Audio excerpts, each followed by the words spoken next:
மொழி படிக்கப்பதான் நமக்கு படிக்க. அதனால தாய்மொழி மூலம் வரும்போது இயல்பாக தாங்கள் சிந்திப்பதை வெளிப்படுத்தக்கூடிய ஒரு விதமான ஆற்றல் அதிகமாக உருவாகும்.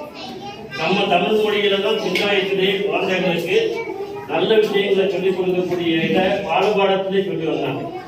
எல்லா மொழிகளிலும் ஆல்பபெட்ஸ் இருக்குல்ல, எழுத்துக்கள், அது சொல்லிக் கொடுப்பதற்கு ஒரு படத்தை காட்டுவாங்க.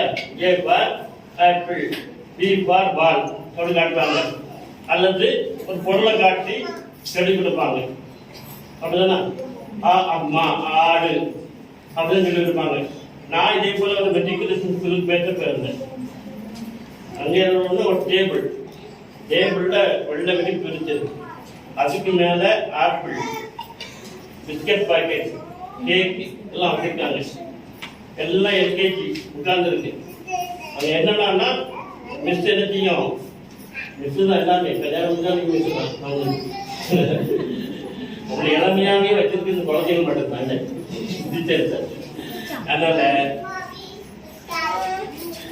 அங்க என்னன்னா அந்த மிஸ் என்னத்தையும் ஆப்பிள கையில தூக்கி படிச்சு ஆப்பிள் ஆப்பிள கொடுத்தோம். சீபார் கேக்குன்னு கேள்வி கொடுத்தோம். அது முதல்ல ஃபீஸ் நிறைய கலெக்ட் பண்ணிப்பாங்க. அது வேற விஷயம். இந்த மாதிரி சம்பள கிளாஸ் 500 கலெக்ட் பண்ணி எங்கேயும் பார்க்க முடியாது. நான் கூட பக்கத்துல ஆன்லைன்ல போட்டு நடந்து பக்கத்துல ஸ்கூலுக்கு விசாரிச்சேன். 3000 கிடைச்சிருக்கோம். ஒரு மாதம் போட்டுக்கு 3000 கிடைச்சிருக்காங்க. வெறும் 500 கலெக்ட் பண்ணி ஒரு டோக்கன் அமௌண்ட் இருக்கலாம். என்ன அது ஒரு என்கேஜ் பண்ணணும். ஸ்கூலை பிரபலியப்படுத்துங்கிறது நோக்கம் தான் அதுக்கு அடிப்படை. இப்ப அங்க 2 பசங்க உட்கார்ந்துருக்கான். ஹலோ உனக்காக சொல்றேன். 2 பசங்க உட்கார்ந்துருக்கான். ஒருத்தன் பேரு பாபு, ஒருத்தன் பேரு கோபு. பாபு சரியா பிடிச்சிட்டு உட்கார்ந்துருக்கான். அப்படியா மிஸ் எழுதி முதல்ல ஏ பாட்டு கேட்கணும், ஆப்பிள்னு சொல்லி ஆப்பிள கைப்பற்றணும் அப்படின்னு சொல்லி அவன் முடிச்சிருக்கான். ஆனா மிஸ் என்ன பண்ணிச்சு, பாபு விட்டுட்டு Gopu stand. Gopu say what is this? A for Gopu சொன்னா A for apple. Very good, come come take it and go sit. அப்படிதான் பேசுவாங்க. அப்படிதான் பேசணும். இங்கிலீஷ் தான் பேசக்கூடாது. அடுத்து பாபு ஸ்டாண்ட் அப் இருந்துச்சு. பாபு சுதி இல்லாம இருந்துச்சான். ஏன்னா ஆப்பிள் பறி போயிடுச்சு.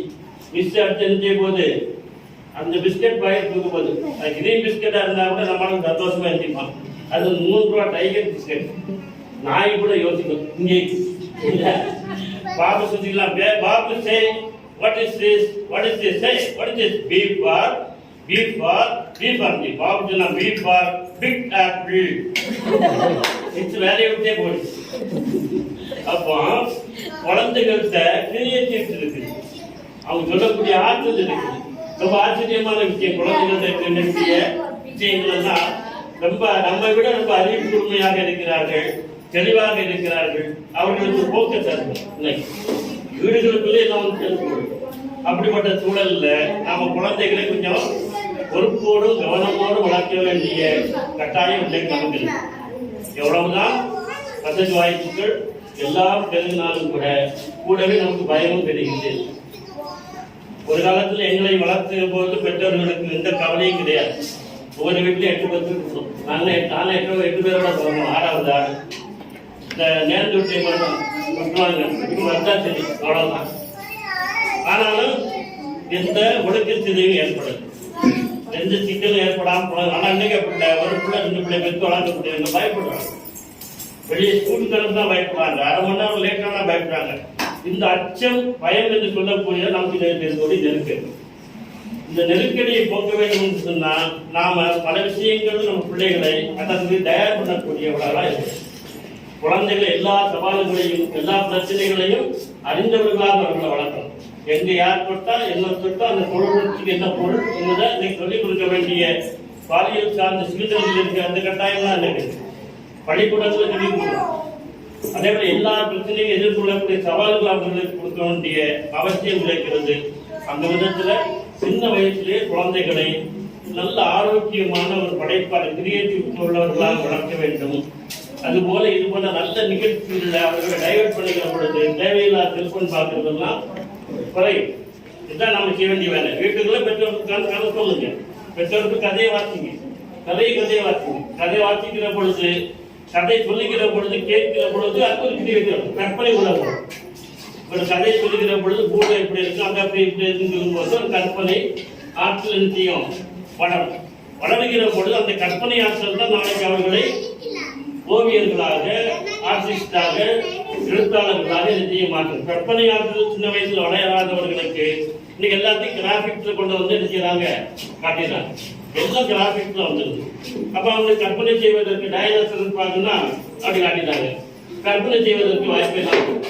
ஆனா பூதை எப்படி இருந்தது, கண்ணி எப்படி இருந்தது, தலை எப்படி இருந்தது, ஆணு கண்டிக்கு இருந்தது அப்படின்னு சொல்லுவது மனசுக்குள்ள ஒரு விதமான கற்பனை உருவாக்க உருவாகும்.